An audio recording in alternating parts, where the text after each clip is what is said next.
Hi, everybody. It's Mark Fisher with Our Scientology Stories, Peeling the Onion. And no, your eyes are not deceiving you. I'm wearing one of our Rock Slammer t-shirts that we have in our merchandise store. That's not the reason, though, why I was doing this little video intro. A friend of mine, John Poe, who has a channel, Poe on the Go, which you see here, he did an interview this weekend with Russell Miller.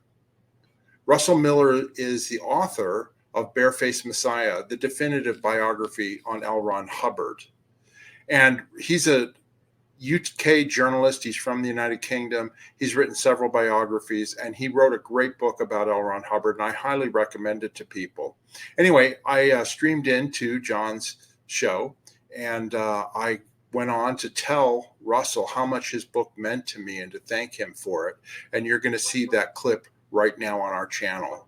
If you're interested in watching the whole video, you should definitely do so. It's an excellent video, and it's on Poe on the Go, and you can subscribe to his channel at Poe on the Go.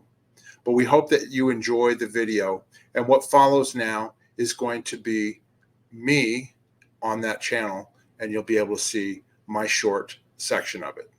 Until next time, we'll see you later. That we have that there. They have the tools and resources that someone like I wouldn't have. So, you know, and I've got a good friend of mine. I'm delighted with that.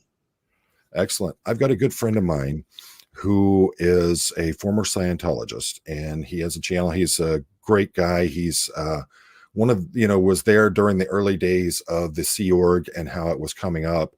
And he just wanted to say thank you. And I wanted to bring him in real quick. His name is Mark Fisher. And Mark, are you there? I'm here. Can you hear me okay? Yes. Russell, this is Marky, the former Scientologist, and now he has his channel where they're exposing everything. There you go. Nice to meet you, Russell. You too. We have a little bit of a delay here, so. I understand. I just wanted to tell Russell Miller, I was in the Sea Organization from 1976 when I graduated high school and until I left in September 1990. And the last 6 years that I was in the Sea Organization, I worked directly for David Miscavige. I ran his personal office for 6 years. And you okay, John? Yes. Yeah, I'm just straightening my sleeve. No, that's okay. Anyway, yeah. But no, I left finally after he physically attacked me and also saw the abuses that were going on. But, when we left, I left with a group of people. There were several of us senior people who had been around Hubbard for years. Janice Gillum Grady, who was one of the original messengers for L. Ron Hubbard. Her sister, Terry Gillum Gamboa, who also was one of the original messengers on the ship. And she used to be married to Jerry Armstrong. And we all left because we saw the abuses going on. But I wanted to tell you that it took me... We call our channel that we do, it's called Peeling the Onion, Our Scientology Stories, Peeling the Onion. And the reason is because it took me 3 years to basically get out of the mindset that Hubbard is going to come back and he's going to get rid of Miscavige and he's going to turn things around. But, that's how thick we were into Scientology and L. Ron Hubbard. But Terry Gillum, Janice's sister, she in 1993 had read your book. And she gave it to me. She gave me a paperback copy of it. And she said, you need to read this. This is a really good book. And I read it. And I want to tell you that it completely changed my mind about Hubbard when I read your book. And I recently just reread it as an audiobook just about 3 months ago, and it to refresh my memory about your book. But I just wanted to say to you, it completely changed my mind about Hubbard in terms of the lying. Okay, number one. But the biggest thing for me was it fit the pattern that I witnessed working for him and working in the Sea Organization of he always turned on the people who helped him the most.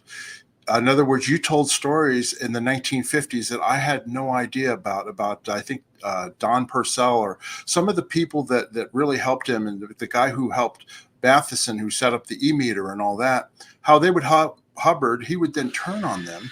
And then they became public enemy number one. And that fit the pattern that I saw with Hubbard in the Sea Organization when he was still alive, where he would turn on his most loyal and dedicated Sea Org members and basically they were now suppressive people and needed to be kicked out and this and that. And it just totally answered that question for me. So I personally wanted to thank you for your book. And it's the one that I recommend most to anybody who's left Scientology, the Sea Organization, because it's factual and it definitely changed my mind. And I just wanted to say thank you.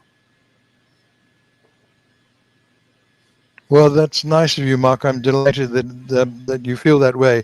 And indeed, it seems to me that any reasonable person who reads the book will realize it's a serious work of journalistic research, that it's resourced, it's sourced from people who have personal experience of Hubbard. And I mean, I did my best to make this thing as factual as it possibly could be. One of them, because I knew I was going to be sued, so it was doubly important that all the sources are quoted and put there. The thing I wanted to say was that the Scientologists that were ex-Scientologists that were willing to talk to me were high quality people. I was kind of surprised that they were worthwhile, decent people who got sucked into this organization somehow or the other, and they would describe things that they'd been through, the experiences they've been put through, and I would say to them, "Why would you do that? Why would you possibly do such a ghastly thing?"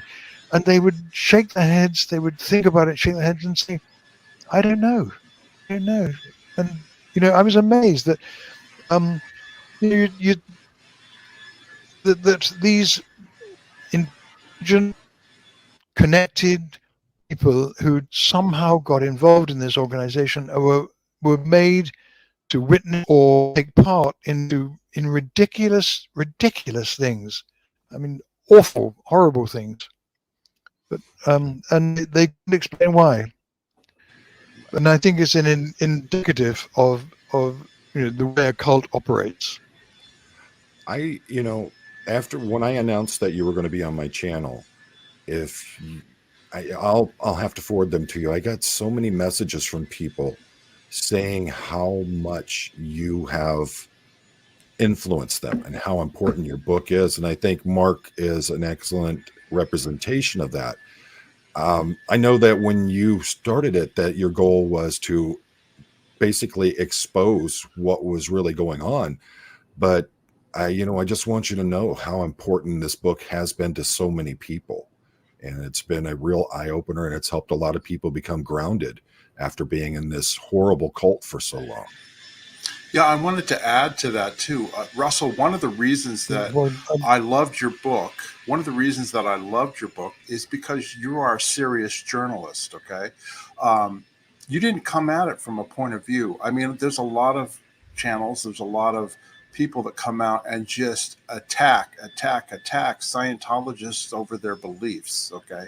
And it'd be like attacking a Roman Catholic over their beliefs. You're going to get pushback from that. But what I loved about your book is that you weren't taking a side. You were just telling the facts, and you were backing them up, like you said, with documentation and that type of thing. And that's what really read with me, because if somebody had come at me and said, "Oh, OT3 is a bunch of crap and this and that, blah blah blah, blah," I would have just tuned it out, right? But I'll tell you the key part in the book that really hit with me, because I grew up in the 60s and 70s. I graduated high school in 1976. I knew about the McCarthy hearings. I knew about when the United States government was going after people as being suspected communists. And the thing that really hit me about Hubbard, the thing that really registered with me, was when you mentioned that he had actually turned in people who had been his benefactors and had been helping him. And he actually wrote letters to the FBI and to Senator Joseph McCarthy, turning them in as possible communists. And in the 1950s, when that was going on, that was a really serious thing. And that's when I went, Hubbard is evil. I mean, that really registered with me because of my understanding of history and that time period. So I just wanted to say that that's what really struck me with your book. So from then on, I knew, oh yeah, everything he's saying is definitely true. And then there were things that you did say that I knew were true. So I just wanted to compliment you on that, because a lot of the attacks that come on people that are in Scientology or in cults, they attack their beliefs. And when you do that, you're basically slapping them in the face or spitting on them from their point of view. But you have to attack them with the facts, and that's what you did. Yeah, well, basically I'm a journalist, Mark, and despite the constant beating from some quarters now about fake media, I always had to tell the truth, to discover what was going on in the world, and report it as fairly as I could, and that's what I did with Hubbard. I was especially careful with Hubbard. I got from the Freedom of Information, through the Freedom of Information from the National Archives, Hubbard War Record, which was thousands of pages. I mean, it was like this, this thick stack of documents, documented in incredible detail. What he'd been doing, and there were letters from tailors complaining they had been paid.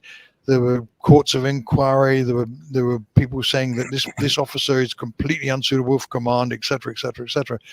And that seemed to me to be absolutely solid evidence, except that when I was confronted after publication of the book, the church said, "Well, no, this is what he had. What I had was the sheep-dip record, and his real record was secret, and I hadn't uncovered that." And I said, "Well, if this was a sheep-dip record, it would be completely anodyne. There would be no raised eyebrows, nothing to worry about at all." So this thing is full of people saying what a complete hopeless individual L. Ron Hubbard was. And I said, okay, here's my record. Here's the record I've got. And you can see. Let me see your record. Of course, I never did see the sheep-dip record, but it was indicative of how absolutely ridiculous their arguments were. That somehow the real record of his service in 5 theaters of war behind the lines was cut up by this thing. They couldn't accept that the official record was actually seamless. The dates match, the signatures match. You couldn't fault it at all. It was an astonishing amount. So I believed it. Yeah, I was going to tell you. You just reminded me of something. I was responsible at one point when I was working at the secret location in Gilman Hot Springs, with being in charge of the L. Ron Hubbard safe room. And it was a room that we had that stored his personal items, and also eventually, after he died, when David Miscavige got a hold of the quote unquote upper level OT level materials, and they were actually put in there and locked away, and I was told to change the lock, and I was the only person to know that was in there. But what I was going to say is, I remember that somebody took me through that safe room once, and they showed me all of Hubbard's supposed war medals, campaign ribbons and war medals that he got. And then I found out after I left that you could just kind of order those things, back in the day. Now you could do it online, but you could get them. So there was never any proof that they were really, really his. He could have just ordered them or got them from somebody. Hey, now he did save the country from that log, if you'll remember. He used with the boat. Yeah. That's sad. Now, Russell, in your, I've just got to, how did it feel when you started realizing the connections with Aleister Crowley and the kinds of works that Aleister Crowley did and Hubbard's obsession with it? I never, that's this book really. I never got deeply into that, and I never also discovered. I could never figure out where man had come from. I know all of the business about it was being promoted as this incredible book that was going to save the world, etc., etc. But I couldn't ever pin down precisely where it came. Clearly, there was a connection with Aleister Crowley, but I never I could never figure out quite what it was. So that part of the book is not as clear as I would like it to be, but I just wasn't able to do it, and I wasn't able to guess. Someone had strange things were going on there in Pasadena, that's for sure. Oh yeah. Yeah. Someone had made a very good comment about it. The story of what you went through would just be an incredible movie. I don't think people would believe it. Well, there you go. Considering what we've heard of and what we know, the average person doesn't realize just how far they're willing to go on things. And it would just be incredible. It'd almost be like a Hubbard book. It's so hard to believe because it's so far out there that what they've done to you and what they've tried to do to you. Yeah, well, of course, at the time it was very upsetting. It was upsetting for my family. My wife was very concerned about it, obviously, and still is to some extent. Oh, I bet, yeah. But at one point, the Sunday Times did a story about the dirty tricks that they were playing, and I can't remember the precise details, but anyway, a reporter wanted to interview a private detective in Bristol. This was not usually in England, but another one. Mm-hmm. And this private detective said he would give the reporter some information. And when the reporter went back, the guy opened the door with a gun, and the reporter scarpered, as a sensible reporter did. And a photographer took a picture of this guy wielding a gun. It turned out in the end that it would be a starting pistol, but as the reporter wisely said, I didn't know that at the time, so I just scarpered. So, the extent of what they were doing was just extraordinary. Quite extraordinary. Mm-hmm. But it's all over now, and I hope they don't ever come back after me. Well, I can tell you personally, as someone who's had guns pointed at him, it's almost real impossible. Guns.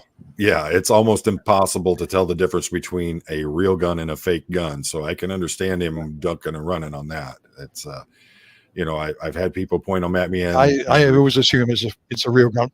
Yep, that's the way I look at it. Is I'm not playing that. That's nothing to joke around about. Hey, John, I've got to leave because I'm getting ready for our show. We're doing a show on our Scientology stories, Peeling the Onion, at 12:30 Pacific, which is 3:30 Eastern. With Biddy McCabbage, we're doing a final interview with her live. So anyway, but I just wanted to pop in and really tell everybody what a great book Russell Miller has put out, Barefaced Messiah. I enjoyed it just as much reading it about 3 months ago. I listened to the audiobook as I did reading it originally. And it's one of those books that I will read over and over again because it's really an important book. And whenever anybody asks me, like I said, what book should I read? I say, read Barefaced Messiah by Russell Miller, and you won't be disappointed. It's a really excellent book. And I want to thank you, Russell. Good. Excellent. Russell, I just wanted, that was one of the reasons. It's a pleasure. Thank you for coming on. Oh, you're welcome, Russell. When Mark and I were talking about it, I could tell the almost excitement in the way that he was describing it. I had to have him come on just as a representative to let you know just how important your work has been to so many people who are no longer part of Scientology. Absolutely. I've got to go. Okay, thanks, John. Thanks. Nice to meet you, Russell. Thank you, Mark. Take care. Bye-bye. Yep, you too. So have you noticed in how things are now with the expanse of the internet, have you noticed how does it feel to see so many people who are willing to come out and speak out against Scientology and the things that they've done? This is where the complete video is. Russell Miller exposing Hubbard and the aftermath. And you can find it on my friend John Poe's channel. And you can subscribe to his channel at Poe on the Go. I hope you watch the complete interview with him. It's very informative. Thanks very much.